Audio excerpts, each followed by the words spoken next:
اور لکھا ہے کہ ایک بادشاہ شکار کے لیے نکلا ہوا تھا، دور چلا گیا، پیاس لگی، گرمی کا موسم تھا، قافلہ پورا پیچھے رہ گیا، ساز و سامان سب پیچھے، بادشاہ گھوڑے پر آگے نکل گیا، دیکھا پہاڑ کے نیچے ایک ملنگ بادشاہ نے جھونپڑی ڈالی۔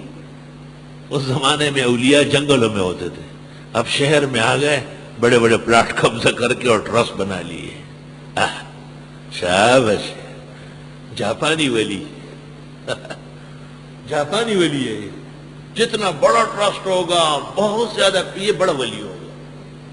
وہ ایک شخص خرکار جانتے ہیں جو گدوں کا کام کرتا ہے، سامان وہاں یہاں، اس کو خرکار کہتے ہیں۔ وہ اچانک ٹھیکیدار ہو گیا، بڑی گاڑیاں واڑیاں اور ریلے پہلے، اس کا باپ مر گیا۔ تو لوگوں کو سے پوچھا کہ میں اب اتنا مالدار ہو گیا، میرا باپ مرا ہے، میں ابا جان کے لیے کیا کروں؟ کسی بیوقوف دوست نے مشورہ دیا کہ اس کا گنبد بناؤ، اوپر جھنڈا لگاؤ۔ عام طور پر لوگوں میں مشہور ہے کہ گنبد و جھنڈے بزرگوں کے ہوتے ہیں، عام قبروں کے تو نہیں ہوتے، اور وہ بھی ناجائز ہے جو بزرگوں کے ہیں، لیکن بارہ اس نے بنا لیا۔ تو ایک شخص وہاں سے گزر رہا تھا، اس نے کہا یہ کیا ہوا ہے؟ یہ بزرگ یکدم ولی اللہ نکل آیا۔ اس نے کہا نہیں، وہ فدا احمد خان نام تھا اس کے، تو تضامن لڑے نہیں نا مصیبت لڑنے سے ہما خلص رہی دار سو ہے وہ۔ تو کہا اس کا باپ مرا تھا، وہ خرکار وہ او اپلارے مڑ دے نزا پیسو بانے ورد وہ خواہ یہ چاک خوراکا، چاک جو لکھتا ہے، کہا وہ خرکار کا باپ مرا ہے، اس کو ولی بنا دیا۔ تو اس نے اس کے اوپر لکھا فدا احمد خان عجب کارے بنا کر، بزور زر پدر را اولیاء کر۔ فدا احمد خان نے عجیب کام کیا، پیسوں کے زور سے باپ کو اولیاء اللہ بنا دیا۔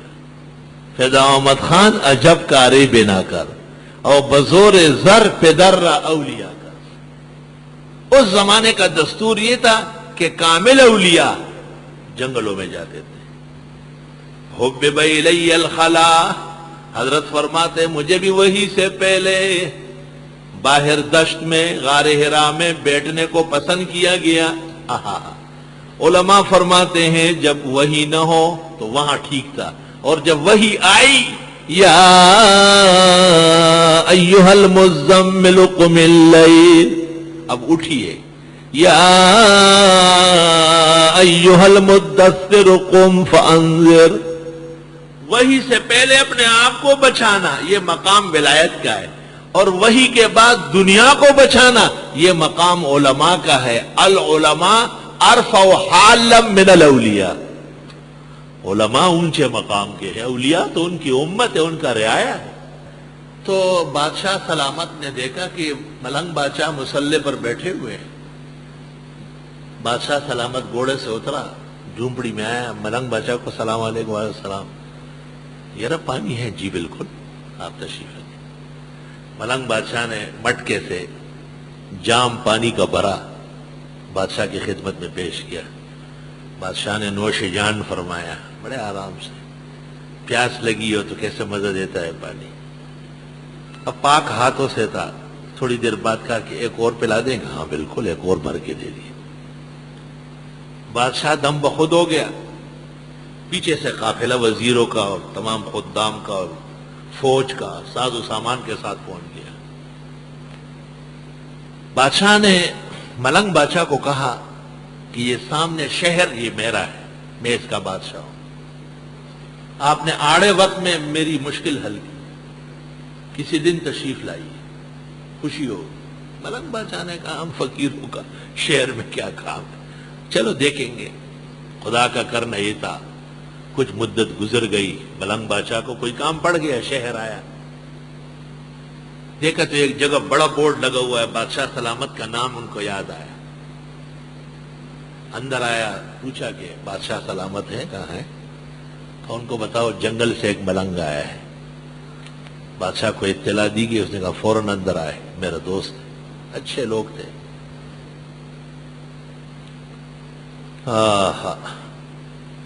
جنرل مشرف نے اپنی کتاب اول پاکستان میں لکھا ہے کہ جب میرا جہاز گر رہا تھا اور مجھے کراچی ایئرپورٹ نہیں اترنے دے رہے تھے، تو میری کوشش تھی کہ مجھے ظفر عثمانی مل جائے، بریگیڈیئر جنرل عثمانی۔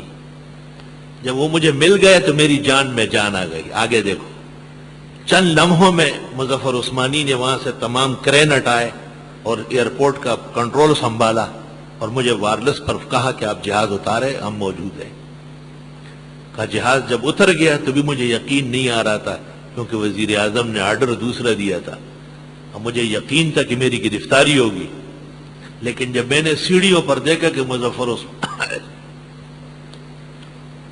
عثمانی خود کھڑا ہے تو مجھ میں جان آ گئی، اور سب سے پہلے اس شخص نے مجھے مبارکباد دی بخیریت اترنے کی۔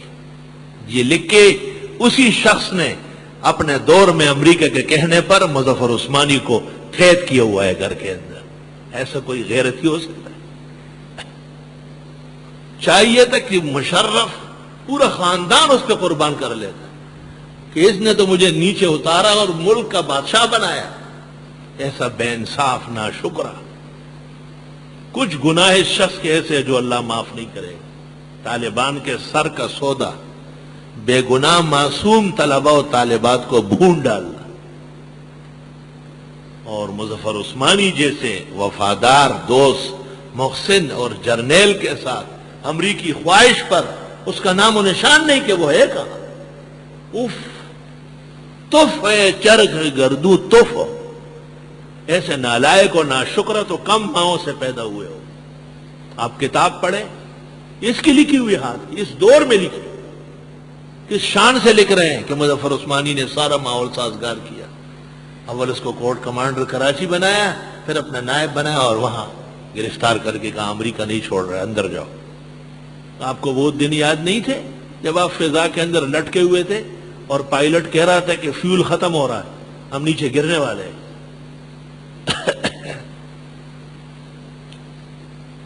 ایسے لوگوں کی بادشاہت زیب نہیں دیتی۔ اور اس حکومت نے اگر اس مجرم اور فاشی کو معاف کر دیا، خدا کی قسم زمین سے اللہ ایسے لوگوں کو نکال دے گا کہ اس حکومت کے گریبان پاڑ دے گی۔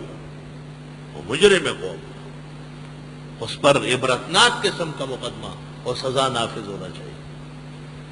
اپنے محسن اس کتاب بھری پڑی ان کی تعریف ہو سکے، اور آپ کے دور میں آپ آل نال اختیارات والے، آپ کو امریکہ کو کہنا تھا کہ اس نے تو مجھے بنایا ہے۔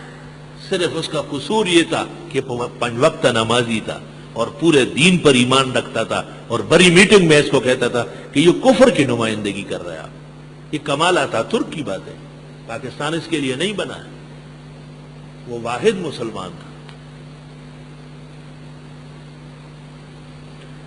وہ دیوبندی تھا، پکا حنفی تھا، علماء دیوبند کا بھانجا، بس خدا کی قسم میرا اور ان کا آمنا سامنا نہیں ہوا، مجھے ضرورت نہیں، ان کو ضرورت نہیں، لیکن شرافت کا تقاضا ہے کہ لوگوں کی اچھائیوں کو اچھے جملوں سے یاد کیا جائے۔ آپ نے کیا کیا ہے؟ آپ کے گلے میں ہڈیوں کا ہار ہونا چاہیے۔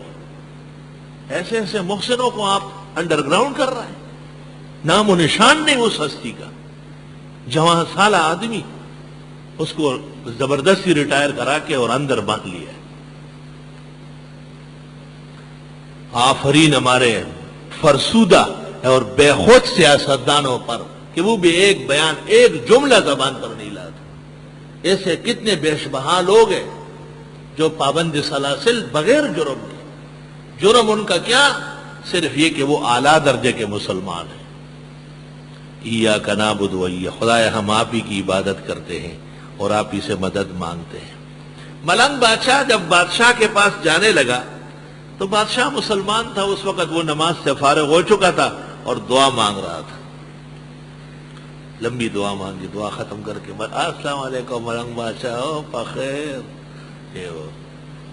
مانگیے جو مانگنا ہو ملنگ بادشاہ، یہ سب شہر میرا ہے، اللہ نے مجھے سب کچھ دیا ہے۔ ملنگ بادشاہ اس زمانے کا پیر نہیں تھا، جی مجھے یہ پرمٹ چاہیے، اتنا بڑا پلاٹ چاہیے، دا ٹگان پیران، دا جہان کا زابی، پیسو طلبگار۔ ویدے دم مخالفت کے ساس مخالفت بما فرض چونکم اللہ بمینو بخی دروغ جن پیر کار دہا دے۔ پیر صاحب نے بادشاہ کو کہا بادشاہ سلامت، قبل اس کے کہ میں کچھ مانگوں مجھے یہ بتائیں کہ جب میں آیا تو آپ ہاتھ اٹھائے ہوئے تھے، یہ کیا کر رہے تھے؟ کہا میں دعا مانگ رہا تھا۔ کہا آپ کے ہاں کس چیز کی کمی ہے کہ آپ مانگ رہے ہیں؟ کہا بہت کمی ہے ملنگ بادشاہ، رعایا خیریت سے رہے، فوج تابعدار رہے، اولاد نیک صالح رہے، ملک میں امن رہے، دشمنوں سے حفاظت رہے، میری صحت رہے، عمر رہے، بہت چیزیں چاہیے۔ کہا یہ آپ کے پاس نہیں ہے؟ کہا نہیں، یہ تو اللہ سے مانگنی ہے۔ کہا پھر میں اس بادشاہ سے مانگتا رہوں گا جس کے بادشاہ بھی محتاج ہے، آپ سے کچھ نہیں مانگنا۔ نہ ٹرسٹ بناؤ، یہ بناؤ، لوگوں کو دھوکے دو۔ ایاک نعبد و ایاک نستعین، ہم آپ ہی کی عبادت کرتے ہیں اور آپ ہی سے مدد مانگتے ہیں۔